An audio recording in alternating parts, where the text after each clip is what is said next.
Hyunwoo Park sat in the cold metal chair and watched the alien faces around the massive circular table. The Galactic Council chamber stretched high above him with walls that glowed soft blue. He had been Earth's ambassador for 5 years now, and every meeting felt the same. The other species talked over humans like they were not even there. Today was supposed to be different. Earth had spent 2 years preparing their proposal for new trade routes. The documents sat in neat stacks before each council member. Charts showed how human ships could cut travel time by 30%. Numbers proved that Earth's methods would save the galaxy billions of credits each year. Hyunwoo had practiced his speech for weeks. The Zephyrian delegate Velthar picked up the human proposal with one of his 4 arms. His snake-like head turned toward the papers for exactly 3 seconds. Then he dropped them back on the table with a wet slapping sound. "These ideas are too simple for our advanced civilization," he said. His voice made a hissing noise when he spoke. "Humans think in straight lines. The galaxy requires complex thinking." Hyunwoo felt his chest tighten. Captain So-Young Kim sat in the observation deck above the main floor. She wore her crisp blue Earth Defense Corps uniform. Her hands gripped the metal railing so hard her knuckles turned white. So-Young had fought space pirates for 3 years to keep the trade routes safe. She had lost good soldiers protecting alien merchant ships. Now these same aliens dismissed human ideas without even reading them. The hegemony counselor Thex Moran stood up from his floating chair. His gray skin looked like old leather. Red eyes scanned the room before settling on Hyunwoo. "The human proposal shows their limited understanding of galactic economics," he announced. "Perhaps Earth should focus on what they do best, mining asteroids and growing food for more advanced worlds." Nervous laughter came from several council members. The sound echoed off the high ceiling like broken glass. Hyunwoo had heard this before. Humans were good enough to dig in dangerous mines. They were useful for growing crops on harsh frontier worlds, but they were not smart enough for real decision-making. Dr. Min-Ho Lee sat behind Hyunwoo in the human delegation area. His tablet showed encrypted messages flowing between Earth's hidden research stations. For 20 years, Min-Ho had been working on secret projects. The Galactic Council thought humans were primitive. They had no idea what Earth's scientists had really been building. Velthar continued speaking. "The Council has been generous to Earth. We allowed humans to join our civilization when they were still using chemical rockets. We shared basic faster-than-light technology. We gave them jobs across the galaxy. Perhaps gratitude would be more appropriate than these unrealistic demands." The words hit Hyunwoo like physical blows. Generous, as if humans should be thankful for being treated like servants. He thought about the human engineers who designed the hyperspace beacons that all alien ships used. He remembered the human doctors who had stopped 3 different plagues from spreading across the galaxy. The alien species never mentioned those contributions. So-Young Kim watched from above as Thex Moran activated a holographic display. It showed the current galactic map with trade routes marked in glowing lines. "This system has worked for 200 years, the hegemony counselor said. "Human disruption is not welcome. Earth should remember that the Council provides protection for their world. Without us, the frontier pirates would destroy human colonies in days." That was the breaking point. Hyunwoo had listened to insults about human intelligence. He had accepted dismissal of human proposals, but threatening Earth crossed a line that could not be uncrossed. Hyunwoo stood slowly from his chair. The movement was deliberate and careful. Every eye in the chamber turned toward him. The room fell silent except for the low humming of the life support systems. "Counselors," he said in a clear voice that carried to every corner of the massive room. "Earth formally withdraws from the Galactic Council effective immediately." The silence lasted for exactly 5 seconds. Then Velthar began making the hissing sound that passed for Zephyrian laughter. Other council members joined in with their own species versions of amusement. The crystalline delegate made tinkling sounds like breaking glass. The mollusk representative bubbled wetly in his water tank. "Another human tantrum," Thex Moran said with obvious pleasure. "They will be back within a month begging for readmission. Humans cannot survive without council protection and technology." Hyunwoo did not respond to the mockery. He gathered his papers with steady hands. The other human delegates followed his lead. Dr. Min-Ho Lee tapped a final command into his tablet. Across the galaxy, encrypted signals began reaching every human ship and station. So Young Kim left the observation deck and met the human delegation at the chamber exit. Her face showed no emotion, but her eyes burned with controlled anger. "Orders, sir?" she asked quietly. "Begin Operation Exodus," Hyunwoo replied. "All human assets are to withdraw from Council space within 72 hours. No exceptions." Min-Ho Lee looked up from his tablet. "The quantum research stations are receiving the signal now.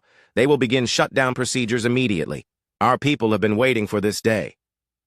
As they walked through the station corridors toward their ship, Hyunwoo felt lighter than he had in years. Behind them, the Galactic Council continued their meeting as if nothing important had happened. They believed humans were bluffing again. They thought Earth would come crawling back like frightened children. The aliens had no idea that humanity had been preparing for this moment since the day they first joined the Council. Every human scientist, worker, and soldier in the galaxy had trained for a coordinated withdrawal. Hidden factories in deep space had been building new ships with technology the Council had never seen. Secret research bases had developed innovations that would change everything. The human ship departed the Council station as alien security forces watched with bored expressions. They had seen dramatic exits before. Primitive species often got emotional and made empty threats. The humans would realize their mistake soon enough. Hyunwoo settled into his command chair as Earth came into view through the viewport. The blue and white planet looked peaceful and small. It was hard to believe that such a quiet world was about to shake the foundations of galactic civilization. "Signal all stations," he ordered. "Tell them Ambassador Park sends his regards to the galaxy. The humans are leaving the table." The message went out on quantum channels to every corner of Council space. In mining facilities, research laboratories, and defense outposts, human workers began the largest coordinated withdrawal in galactic history. They were not running away in fear. They were walking away with purpose. The Galactic Council had finally taught humanity their true value. Now Earth would teach the galaxy what happened when essential workers decided they had had enough. The breaking point had been reached. There was no going back. Commander Ji-eun Choi stood on the bridge of her transport ship and watched the Kepler mining station grow smaller in the viewport. 72 hours ago, she had received the coded message from Ambassador Park. Now, the largest human mining operation in Council space was shutting down forever. The station had been humanity's pride for 50 years.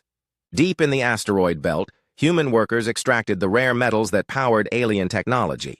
The work was dangerous and the pay was poor, but Earth needed the jobs. At least that was what the Galactic Council believed. Ji-eun had spent 6 months preparing for this day. Every human worker on the station knew their role. The evacuation looked chaotic from the outside, but it followed a precise plan. Medical staff left first with critical patients. Engineers came next after setting the automated systems to a special shutdown sequence. Miners departed last carrying portable equipment that would be impossible to replace. The aliens who supervised the station watched the exodus with growing concern. Supervisor Kexval of the Trading Guild called Ji-eun's ship repeatedly. His panicked voice crackled over the communication system. "Commander Choi, you must explain this action. The mining quotas must be maintained. Where are your people going?" Ji-eun did not respond. Her orders were clear. Complete radio silence, except for essential safety communications. Let the aliens figure out what was happening on their own. The far side of the galaxy engineer Taemin Yoon sat in his private office at Centauri Hub. The massive space station served as the central processing point for galactic trade. Every merchant ship in 3 sectors passed through the hub's docking bays. The station processed millions of transactions every day. What the alien administrators did not know was that humans had designed most of the computer systems. Taemin had worked at the hub for 12 years. His official job was maintaining the cargo loading equipment. His real job was much more important. The young engineer's fingers moved quickly across his keyboard. Lines of code scrolled past on multiple screens. To any observer, it looked like routine maintenance work. In reality, Taemin was uploading the most sophisticated virus ever created by human programmers. The virus would not destroy anything. That would be too obvious and might hurt innocent people. Instead, it would quietly remove every piece of human-written software from the galactic trade network. Algorithms that had taken decades to perfect would simply vanish. The elegant efficiency that humans brought to interstellar commerce would disappear overnight. Taemin finished his work and closed the programs. He packed his personal belongings into a small bag. His replacement was supposed to arrive next week, a crystalline engineer who had been trained on the basic systems. The alien would learn soon enough that the basic systems were not nearly enough. The hardest evacuation was happening on New Seoul. Governor Yoon Han stood in her office and looked out at the vast agricultural plains, rolling fields of grain, stretched to the horizon. Automated harvesters moved between the crops like metal insects. This world fed 60 billion people across 3 sectors. Yoon had fought for 20 years to make New Seoul productive. When humans first arrived, the planet was a frozen wasteland. Earth's agricultural scientists had developed new crop strains that could survive the harsh conditions. Human farmers had built an irrigation system that turned ice into fertile soil. The world was now the breadbasket of the galaxy. The governor's aide, Kyung-ho, approached with a worried expression. "The transport ships are loaded, ma'am, but the Harvest Council is demanding an explanation. They say removing the human population will cause massive food shortages." "That is their problem now," Yoon replied. She picked up a sealed container from her desk. Inside were the specially modified seeds that made New Seoul's agriculture possible. The genetic modifications were stored only in human databases. No other species had access to the information. The evacuation ships lifted off in perfect formation. They carried more than just people. In their cargo holds were soil samples that contained unique bacteria developed in Earth laboratories. Water purification systems that turned New Seoul's toxic groundwater into something crops could use. Most importantly, they carried the knowledge of how everything worked together. The alien agricultural inspectors would find empty research facilities. The computer systems would still function, but all the critical data would be gone. The Harvest Council would eventually figure out how to keep the existing crops alive, but they would never be able to replicate what humans had built. Back at Centauri Hub, Taemin's virus was beginning to work. The trade network's response time slowed by 5% in the first hour. Shipping schedules that had been perfectly coordinated started showing small delays. Order processing took longer as the simplified algorithms struggled with complex calculations. Station Administrator Glexthon noticed the problems but was not overly concerned. Computer systems had glitches sometimes. His technical staff would find and fix the issues. He had no idea that his technical staff had been mostly human, and they were already gone. The exodus was happening everywhere at once. On frontier worlds, human security contractors packed their equipment and departed without explanation. The mercenary companies that protected alien colonies from pirate raids simply vanished. Defense installations that had been run by human engineers went into automatic lockdown mode. Medical researcher Dr. Hae-Jin Park cleared out her laboratory on Proxima Station. For 15 years, she had studied cross-species diseases. Her work had prevented 6 major plague outbreaks. The alien doctors thought her research was just academic curiosity. They did not understand that humans were the galaxy's early warning system for biological threats. Hae-Jin destroyed her active virus samples according to safety protocols, but she took her research data with her. Decades of work on how diseases spread between different species. Information that would be desperately needed when the next pandemic started spreading. The Galactic Council was starting to notice the exodus, but they still did not understand its scope. Reports came in from across Council space. Human populations were disappearing from mining worlds.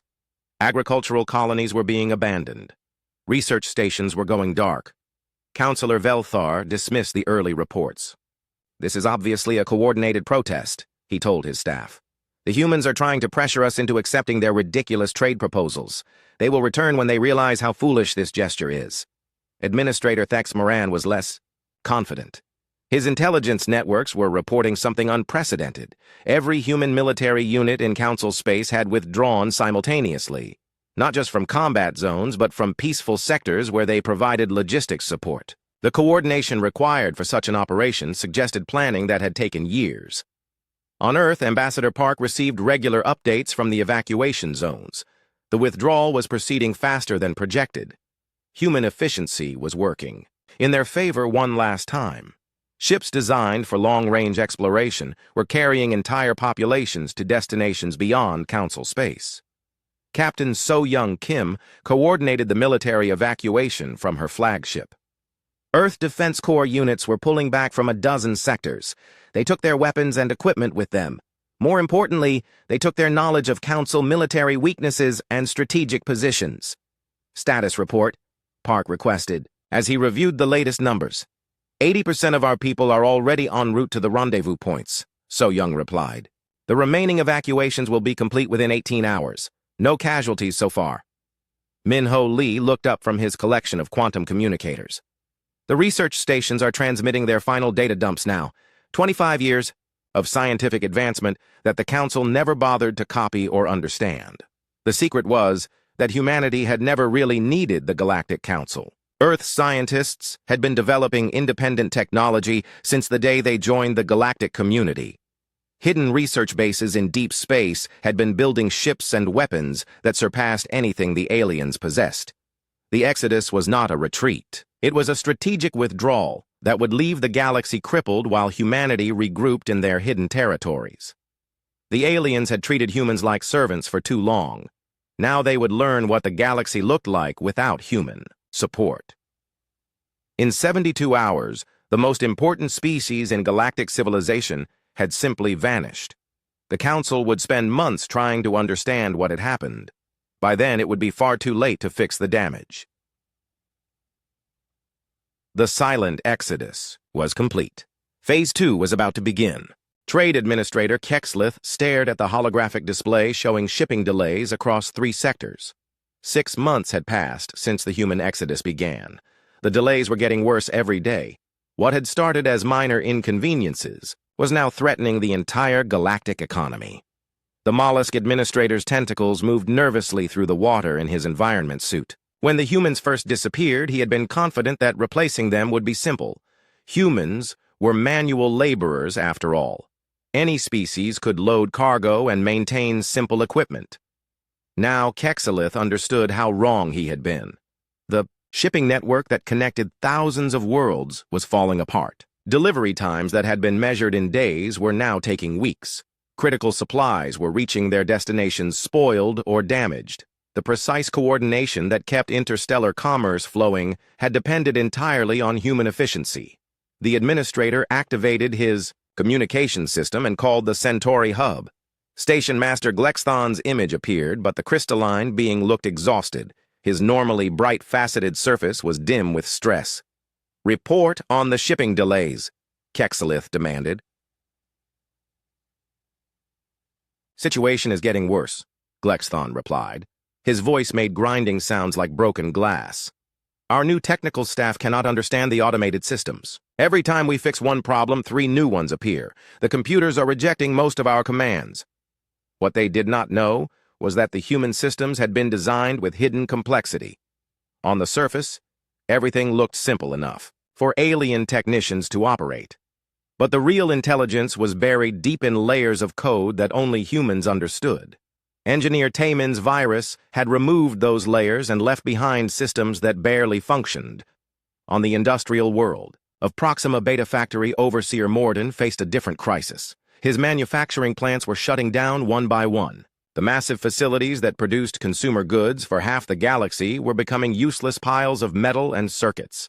Morden's 4 arms gestured frantically as he tried to coordinate his remaining staff. The hegemony had always been proud of their industrial efficiency. Their factories could produce millions of units per day when everything was working properly. But everything stopped working when the human maintenance crews disappeared. The problem was not just technical knowledge. Humans had an intuitive understanding of how machines behaved. They could hear problems in engine sounds that diagnostic computers missed. They could predict failures days before they happened and prevent costly shutdowns. The alien engineers who replaced them could only follow written procedures. "Why are the production lines stopping?" Morden asked his new chief engineer. "The automated systems keep triggering safety shutdowns," the Zephyrian replied. "We reset them, but they stop again within hours. The original programming appears to have some kind of adaptive fault detection that we cannot access." Morden's red eyes burned with frustration. The humans who had designed these systems were gone. The documentation they left behind covered basic operations, but not the advanced features. It was like trying to pilot a starship with only an instruction manual for the radio. The military situation was even worse. Admiral Hex Terran reviewed casualty reports from the frontier regions. Pirate attacks had increased by 300% in the past 6 months. Worlds that had been peaceful for decades were crying for help as raiders struck their shipping lanes and orbital facilities. The Admiral's flagship hung in space above the embattled colony of Kepler Prime. His fleet had arrived 3 days too late to prevent the attack. The pirates had destroyed 2 cargo ships and captured a passenger liner with 800 civilians aboard. "How did they penetrate our sensor network?" Hex Terran demanded. "The early warning stations are experiencing frequent malfunctions, sir," his aide reported. "The human technical crews maintained those systems. Our replacement staff lacks the expertise to keep them operational." The truth was that humanity had been the galaxy's military backbone, not in terms of raw firepower, but in logistics and support. Human mechanics kept alien ships running. Human communications specialists coordinated fleet movements. Human intelligence analysts identified threats before they became serious problems. Without that support, the Council Defense Fleet was like a body without a nervous system. Ships broke down more often. Communications failed at critical moments. Enemy movements went undetected until attacks were already underway. Dr. Zalveth made an even more disturbing discovery in her medical research facility on Titan Station. The hegemony's chief disease researcher was reviewing pandemic prevention protocols when she realized that the galaxy's entire health monitoring system had collapsed. For 20 years, humans had been tracking disease outbreaks across hundreds of worlds. They collected samples from every major population center and analyzed them for dangerous mutations. The work seemed routine and boring to most alien doctors, but it was the only thing standing between galactic civilization and devastating plagues. "Where are the latest pathogen reports from the frontier worlds?" Zalveth asked her assistant. "We have received no reports for 4 months, Doctor," the young researcher replied. "The monitoring stations were all operated by human medical teams. Since their departure, we have no early warning system for biological threats." Zalveth felt a chill run through her purple-scaled skin. 3 major pandemics had been prevented in the past decade because human researchers caught the threats early. Without that protection, the next disease outbreak could spread unchecked across dozens of worlds before anyone noticed. The economic collapse was accelerating. On New Sol, the automated farming systems were failing without human supervision. Crop yields had dropped by 60% as alien agricultural specialists struggled to understand the complex ecosystem that humans had created. The Harvest Council sent emergency teams to the abandoned planet, but they could not replicate what had been lost. The genetic modifications that made crops grow in hostile soil were stored in databases that no longer existed. The bacterial cultures that enriched the farming soil had died without proper care. 20 years of agricultural innovation was gone forever. Food prices across the galaxy began rising as shortages spread. Worlds that had depended on cheap grain from New Sol were forced to find new suppliers. The alternatives were more expensive and lower quality. Malnutrition started appearing in sectors that had not seen hunger for generations. Counselor Thex Morin called an emergency session of the Galactic Council. The massive chamber that had seemed so imposing 6 months ago now felt like a tomb. Empty seats marked where human representatives had once sat. The confident alien leaders who had dismissed humanity looked haggard and desperate. "The situation is beyond critical," Thex Moran announced. His gray skin looked even more pale than usual. "Economic output has declined by 30%. Military effectiveness has been reduced by half. Medical emergency responses have essentially ceased to function." Velthar's snake-like head swayed as he spoke. "This is clearly a coordinated attack on galactic civilization. The humans planned this withdrawal to maximize damage to our infrastructure. We must locate them and demand their immediate return." "On what authority?" asked the crystalline delegate. "Humans were never required to remain in council space. They withdrew legally under the treaties we all signed." The terrible truth was becoming clear to everyone in the chamber. The species they had treated as primitive laborers had been the foundation that held galactic civilization together. Without human efficiency and innovation, everything was slowly falling apart. Administrator Kexlith presented the latest shipping reports. Interstellar commerce is approaching complete breakdown. If we cannot restore the trade networks within 6 months, dozens of worlds will face critical shortages of basic supplies. Factory Overseer Mordun reported that industrial production was down 70%. Admiral Hex Terran admitted that the military could no longer protect the frontier regions. Dr. Zalveth warned that the next pandemic would likely kill billions, without early detection systems. The Galactic Council sat in stunned silence as the scale of the disaster became apparent. They had built their civilization on human labor and then convinced themselves that humans were replaceable. The arrogance of centuries was collapsing around them. "What do we know about human movements?" Thex Moran asked quietly. "Our intelligence networks have detected some activity in unexplored regions," Hex Terran replied. "But the humans appear to be using technology we cannot track. They have simply vanished from our sensors." The most advanced civilization in the galaxy had been outsmarted by the species they considered too primitive for meaningful participation in galactic affairs. Somewhere beyond their borders, humanity was building something new while their former masters watched their empire crumble. The unraveling had begun, and there seemed to be no way to stop it. Captain Rexavoth stood on the bridge of his flagship and stared into the endless darkness of unexplored space. 1 full year had passed since humanity vanished from the galaxy. The Galactic Council's desperate search mission had been underway for 3 months, and they had found nothing but empty void. The hegemony officer commanded the largest fleet ever assembled for a single mission. 50 ships from every major species in the Council, the best sensors that alien technology could produce, intelligence specialists from a dozen different worlds, all of it useless against an enemy that seemed to have simply ceased to exist. "Report from the sensor arrays," Rexavoth ordered. "Negative contact, sir," his aide replied. "We detected trace hyperspace disturbances in Grid 7, but they led to an abandoned asteroid field. No signs of recent habitation. The search had followed the same pattern for months. Faint energy signatures that might indicate human activity. Gravitational anomalies that could suggest hidden bases. Hyperspace distortions that might reveal secret travel routes. Every lead took them to empty space or cold rocks that showed no signs of life." Intelligence Director Clymoth reviewed the latest reports in her private quarters. The insectoid being's compound eyes could process vast amounts of data simultaneously, but even her enhanced cognitive abilities could not make sense of what had happened to humanity. "They have altered their entire technological signature," she muttered to herself. This level of coordination suggests preparation that began decades ago. The director's analysis showed that humans had not simply hidden from galactic surveillance, they had fundamentally changed how their technology interacted with the universe. Ships that once left clear hyperspace trails now moved without disturbing space-time. Communications that previously used standard frequencies had shifted to methods that Council sensors could not detect.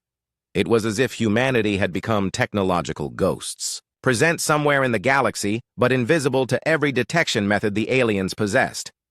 Meanwhile, on the hidden world of New Terra, Admiral So-Young Kim watched the Council's search efforts with quiet satisfaction. The planet hung in space, surrounded by a field of energy that bent light and gravity around it. To any observer, the star system appeared empty. Even ships passing through the area would detect nothing but cosmic background radiation. "Status of the dimensional phase shields," So-Young requested. "Operating at full efficiency," Admiral Engineer Wu Jin replied. "The Council fleet passed within 2 light years of our position yesterday. Their sensors showed no indication of our presence." The technology that protected New Terra had taken 50 years to develop. Human scientists had worked in secret while the galaxy dismissed them as primitive. Research stations hidden in deep space had made breakthrough after breakthrough. While aliens studied existing physics, humans had been rewriting the laws of the universe. President Min-Ho Lee addressed the United Human Colonies Council in the capital city of New Seoul. The chamber was carved from living rock deep beneath the planet's surface. Representatives from 200 human worlds sat in concentric circles around the central platform. "The Council search fleets have found nothing," Min-Ho announced. "Our security remains intact while their civilization continues to collapse. The question before us now is whether we choose to remain hidden forever." Delegate Sun Hee raised her hand. "Mr. President, What is the current state of Council space? Have their losses stabilized? Absolutely not, replied Economic Minister Dong Hyun. Latest intelligence indicates that galactic industrial output has dropped by 50%. The frontier regions are essentially lawless. Food shortages are causing civil unrest on dozens of worlds. The reports painted a picture of accelerating breakdown. Without human efficiency, the galaxy was learning that their advanced civilization was built on very shaky foundations. Supply chains that had worked for centuries were failing. Technologies that seemed automatic required constant human maintenance to function properly. Chief Engineer Tae Min stood to address the council. Our deep space construction projects are ahead of schedule. The new shipyards are producing vessels that surpass anything in the council fleet. If we chose to reveal ourselves, we would do so from a position of overwhelming technological superiority. Humanity had not spent the past year simply hiding. While the galaxy searched for them, they had been building the most advanced space-based civilization in history, orbital habitats that could support millions of people, manufacturing complexes that operated entirely through automation, warships that made Council dreadnoughts look like primitive toys. Back in Council space, the search continued with increasing desperation. Captain Rexvoth received new orders to expand the search grid beyond the galaxy's mapped boundaries. The mission was consuming enormous resources that the failing Council economy could barely afford.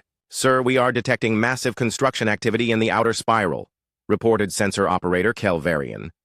"Energy signatures suggest industrial operations on a scale we have never encountered." Rexavoth felt a mixture of hope and dread. Finally, they had found something substantial, but the scale of what they were detecting was impossible to comprehend. The energy output suggested manufacturing capability that exceeded the entire Council's industrial base. "Set course for the construction zone," he ordered. "Maximum speed." The fleet jumped to hyperspace and emerged at the coordinates 3 days later. What they found defied explanation. Massive orbital structures stretched across an entire star system. Shipyards that could construct vessels the size of small cities. Habitat rings that rotated slowly around artificial suns. But the system was completely abandoned. No ships, no personnel, no signs of recent activity. The structures looked decades old but showed no wear or damage. It was as if an advanced civilization had built a massive industrial complex and then simply walked away. "Scan for life signs," Rexvoth commanded. "Negative, sir," came the reply. "No biological activity detected. However, the power systems appear to be active and all facilities show signs of recent automated maintenance." Teams of specialists boarded the abandoned structures and found wonders beyond their imagination. Manufacturing systems that could build anything from raw atoms, computer networks that operated faster than anything in Council space, weapon designs that incorporated physics, principles the aliens had never encountered. But every database was empty. Every computer core had been wiped clean. The builders had left behind the shells of their technology, but taken all the knowledge needed to understand it. Director Clymoth studied the preliminary reports with growing unease. "This is not human construction," she concluded. "The architectural, principles are completely different from anything we have seen from Earth." "Then who built it?" asked Captain Rexvoth. "That is what terrifies me," Clymoth replied. "I believe humans did build this, but they have advanced so far beyond their previous capabilities that their technology is unrecognizable." The implications were staggering. Humanity had not just hidden from the galaxy. They had undergone a technological revolution that left them centuries ahead of their former masters. The species that the Council had dismissed as primitive laborers now possessed capabilities that bordered on the impossible. On Nutera, President Minho received reports of the Council's discovery. The abandoned shipyards had served their purpose. Let the aliens find empty shells that would give them nightmares about human advancement. The real manufacturing centers were hidden much deeper in space, using technology the Council could not even imagine. "They have found the decoy installations," reported Intelligence Chief Haiwan. "Council analysis teams are attempting to reverse engineer our obsolete technology. They estimate it will take them decades to understand even the basic principles." Minho smiled. The obsolete technology was still centuries ahead of anything the Council possessed. By the time they figured out how it worked, humanity would have advanced even further. The gap between human and alien capabilities was growing wider every day. Any signs that they are preparing to make contact? Minho asked. Negative, sir, Admiral So Young replied. Their fleet is maintaining position at the abandoned facilities. They appear to be conducting extensive surveys but showing no signs of attempting communication. The Council was paralyzed by their discovery. They had been searching for primitive humans to bring back as laborers. Instead, they had found evidence of a technological civilization that made their own achievements look like stone tools. The hunters had become the hunted. Captain Rexavoth stood in the observation deck of one of the mysterious structures and stared out at the vast orbital complex. Somewhere in the darkness, humanity was watching and waiting. The species that had once served coffee to council delegates now possessed technology that could reshape the galaxy. The search had found something far more dangerous than missing humans. It had revealed that the council was no longer the dominant power in their own territory. They were now the primitive species looking up at their technological superiors. Ambassador Hyunwoo Park stepped out of his transport ship and walked across the docking bay of Council Station. 3 years had passed since he stormed out of the Galactic Council chamber. Now he was returning, but everything had changed. The station looked older and dirtier than he remembered. Emergency lighting flickered in corridors that had once been brightly illuminated. The smell of failing life support systems hung in the recycled air. Behind him walked a delegation of humans who had been unknown 3 years ago. Captain So Young. Kim now wore the uniform of the Terran Commonwealth Defense Force. Dr. Minho Lee carried the title of Chief Science Advisor to the human colonial government. Engineer Taemin bore credentials as Director of Advanced Technology Development. They were no longer representatives of a minor council member begging for scraps. The human ship that had brought them dwarfed every vessel in the station's docking bay. Its hull was made from materials that bent light around smooth curves.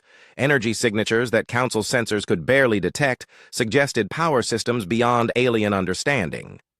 The message was clear before any words were spoken. Counselor. Thex Moran waited in the main corridor with a delegation of senior officials.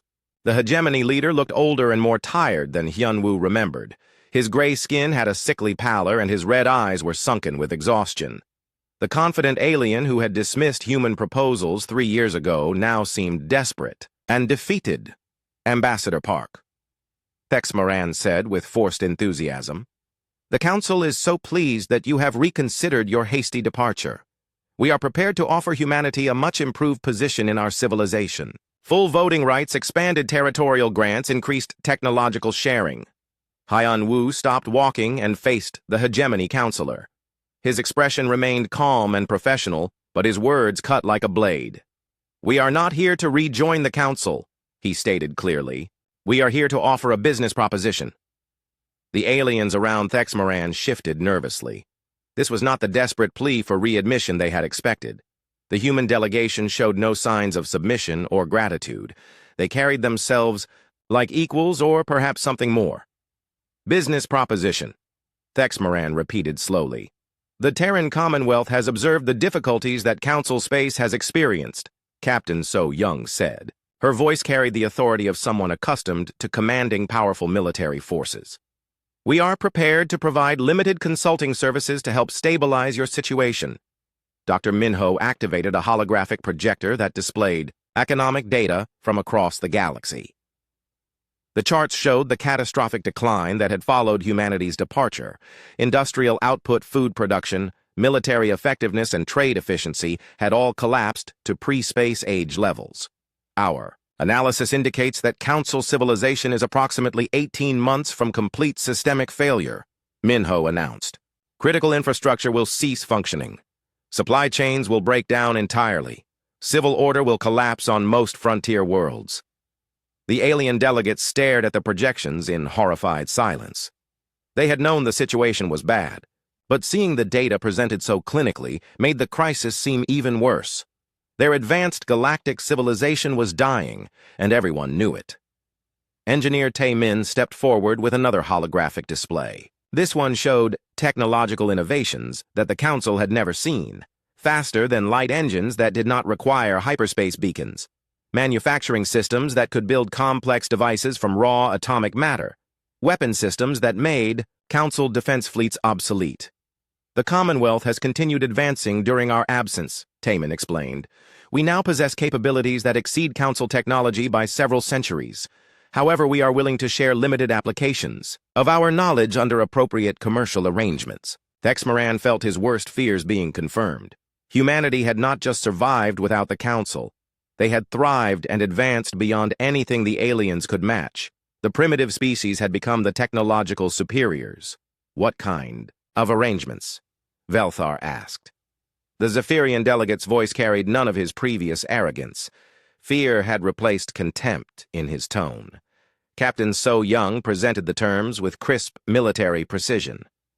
Any world requesting human technical assistance will pay standard consulting rates of 50,000 credits per day per specialist. All technology transfers require separate licensing agreements with fees determined by the Commonwealth Ministry of Trade. No Council vessel may approach within 10 light-years of Terran space without express permission.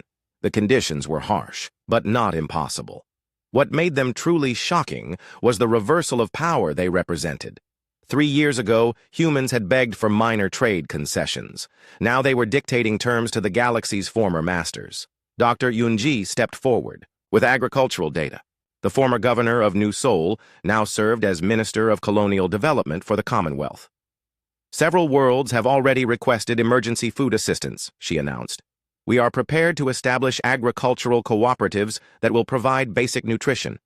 Costs will reflect true market value, rather than the subsidized rates you previously enjoyed.